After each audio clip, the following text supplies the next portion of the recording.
ہو جائے, عبداللہ کی بیوی کو بیٹا ہو جائے تاکہ بھائی کی نسل چل جائے.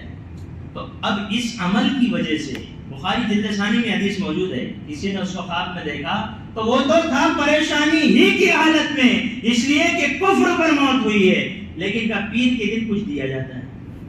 اب اگر کوئی یہ سوچے کہ بھائی اس نے تو باندھی آزاد کیا تھا, لہذا ہر 12 وفات کو پیر کے دن اپن بھی جشن منائیں گے, تو کیا منا سکتے؟ اللہ کے نبی کی پیدائش کے بعد آپ اس دنیا کے اندر تقریباً 63 سال تک زندہ رہے. ارے رہ نہیں رہے.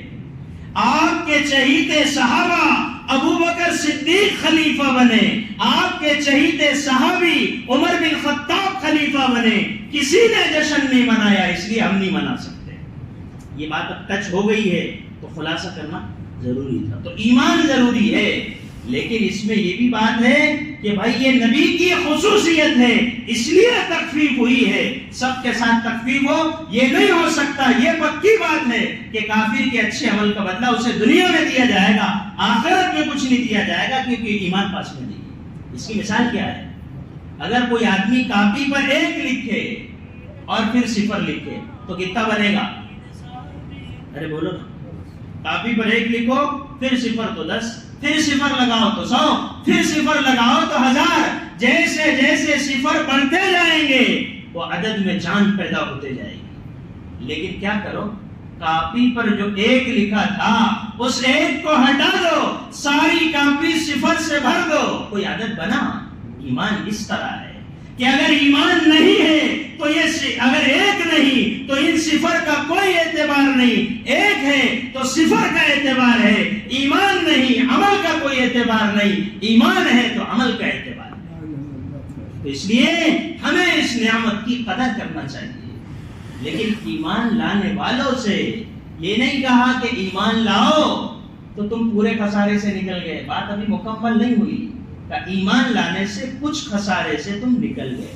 تو ان ایمان والوں سے یہ کہا گیا کہ تم اپنے ایمان کی ہمیشہ فکر کرتے رہو. فرمایا ایک جگہ قرآن میں, یا ایھا الذین آمنوا آمنوا, اے وہ لوگ جو ایمان لائے تم ایمان لاؤ. کیسا ایمان لائے؟ کما آمن الناس, جیسے صحابہ ایمان لائے. تو ہر ایمان والے کو ہر دن اپنے ایمان کی فکر کرنا چاہیے. اور دنیا میں باطل یہ چاہتا ہے کہ مومن کا ایمان سلب کیا جائے, اس کے لیے وہ کوشش کر رہا ہے, وہ اس کی کوشش ہے. لیکن ہمیں کیا کرنا ہے؟ ہمیں اپنے ایمان کو مضبوط کرنا ہے. جیسے عبداللہ بن حذافہ روم گئے, عمر بن خطاب نے ایک لشکر بھیجا, ارسل عمر بن الخطاب جیشا الی الروم, روم میں لشکر گیا.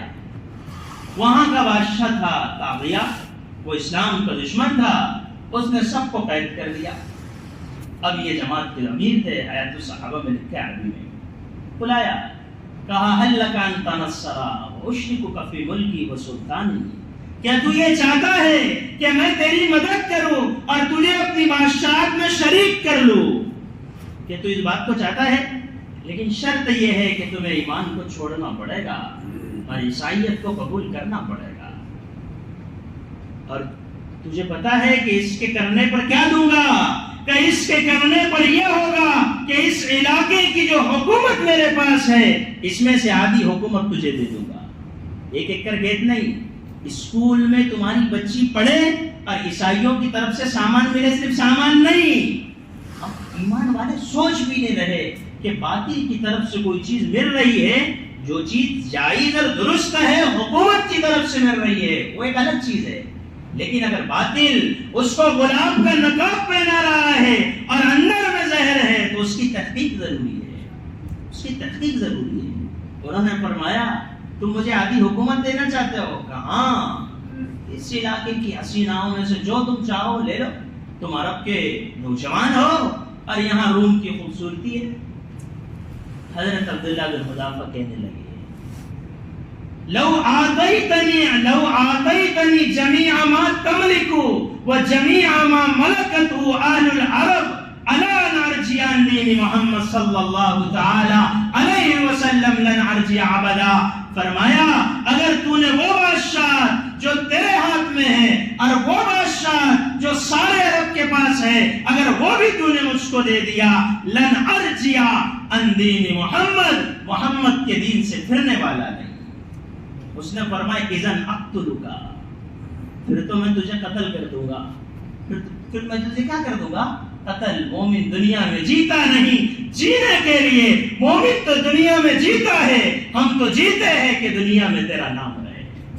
اذن اقتلک فاقضی انت ما قاض، وہ کہنے لگا تجھے قتل کر دوں گا، فرمایا فاقضی انت ما قاض، جو چاہے وہ کر لے۔ اس نے اپنے کارندوں سے کہا یہ زبردست جنرل ہے، یہ زبردست نوجوان ہے، یہ اس کی محنت اسلام کے لیے ہو رہی ہے، کیا یہ اچھا ہوتا عیسائیت کے لیے ہوتی، اس لیے ابھی اسے ڈراؤ، اسے درمیان میں کھڑے کرو، ارموا من بین یدیہ ورجلیہ، اس کے ارد گرد تیر چلاتے رہنا تاکہ موت کے ڈر سے گھبرا جائے۔ حضرت عبداللہ بن حذافہ کو کھڑے کر کے تیر چلائے گئے۔ مومن موت سے گھبراتا نہیں، کیونکہ مومن کی موت اسے اللہ سے ملاقات کرا دیتی ہے۔ جو دنیا میں جیتے ہیں جینے کے لیے، وہی دنیا میں دنیاوی سامان کی وجہ سے ایمان بیچ دیتے ہیں۔ اس لیے میرے نبی نے فرمایا حب الدنیا و کراہیت الموت، ایک زمانہ ایسا آئے گا مسلمانوں کی تعداد زیادہ ہوگی، حیثیت کمزور ہو جائے گی۔ فرمایا اللہ کے نبی کیوں ایسا؟ آپ نے فرمایا ان میں دو باتیں پیدا ہو جائے گی، ایک حب الدنیا، دنیا سے محبت، دوسرے کراہیت الموت، اور موت کی نفرت سینے میں آ جائے گی۔ اس لیے دنیا میں ہوں گے بہت، لیکن ان کی عزت، ان کا وقار ختم ہو جائے گا، اس لیے کہ اندر کا جذبہ مر گیا ہے۔ وقت بھی کم ہے، ساری باتیں بولنا ہے آپ کے سامنے۔ اس نے کہا ابھی چلائے گئے تیر، آپ گھبرائے نہیں؟ وہ بادشاہ نے کہا ایسا کرو تیل جلاؤ، ایک کڑے میں تیل ڈالو۔ یہ روایت دوسری جگہ ہے تیل والی، میں نے افریقہ میں بیان کیا، مورطانیہ میں، فجر کی نماز کے بعد میں نے اس میں جو ہے پانی کا تذکرہ کیا۔ وہاں ایک بہت بڑے مشائخ بیٹھے تھے بیان، وہ کہنے لگے لیس ماء بل ہنا زیت، وہاں پر پانی نہیں بلکہ کیا ہے؟ وہاں تو تیل ہے۔ تو ہم نے ان سے کہا حضرت عربی میں کہ تیل کی روایت دوسری جگہ ہے، لیکن بینت امامکم الذی کتب شیخ محمد یوسف فی کتابہ حیات الصحابہ، وہاں جو حضرت نے لکھا وہ پانی کا تذکرہ ہے، وہ اس میں بھی بہت سارے حوالے موجود ہیں، اب اتنی تفصیل میں جانے کا وقت نہیں ہے۔ تو ایک روایت میں پانی ہے، ایک روایت میں تیل ہے، کہا وہ گرم کر دو۔ گرم کیا گیا، کہ اس میں اب دو مسلمان قیدیوں کو ڈالو۔ ان کو کیوں نہیں ڈالا؟ یہ آدمی ہمارا بن جائے، اس لیے کہ اس کی صلاحیت جو ادھر لگ رہی ہے وہ ادھر لگ جائے۔ ایک زمانے میں کافر یہ چاہتا تھا کہ ایمان والا اسلام سے نکل کر کفر کی طرف آ جائے تاکہ اس کی صلاحیت ہم استعمال کر لیں۔ ایک کافر کا جذبہ تھا جو آج مسلمان کا جذبہ نہیں، کہ یہ کافر وہ کافر وہ کافر، ہم اپنوں کو اپنوں سے دور کرنے کی محنت کرتے، وہ غیروں کو اپنے سے قریب کرنے کی محنت کرتے۔ کدھر چلے گئے ہم؟ کہاں چلے گئے؟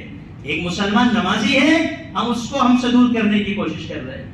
ایک مسلمان اسلام کی محنت کر رہا ہے، ہم اس کو اپنے سے علیحدہ سمجھتے، علیحدہ اس لیے سمجھتے کہ محمد رسول اللہ کا دین ہمارے سامنے نہیں ہے۔ اگر وہ دین سامنے ہوتا تو یہ بات ہرگز نہ ہوتی۔ اس نے یہ کہا کہ ایسا کرو ان کے دو قیدیوں کو ڈال دو، ڈال دیا گیا اس کے اندر۔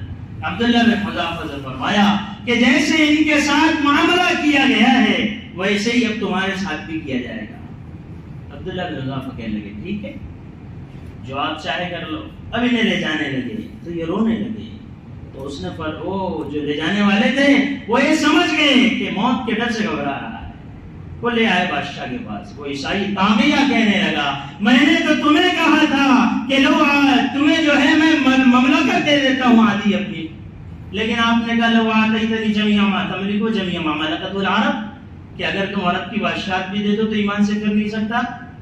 تم یہ بات کہہ رہے تھے، اب کیوں رو رہے ہو؟ فرمایا تو یہ سمجھتا ہے کہ مجھے موت کے ڈر سے رونا آ رہا ہے، کیوں آ رہا ہے؟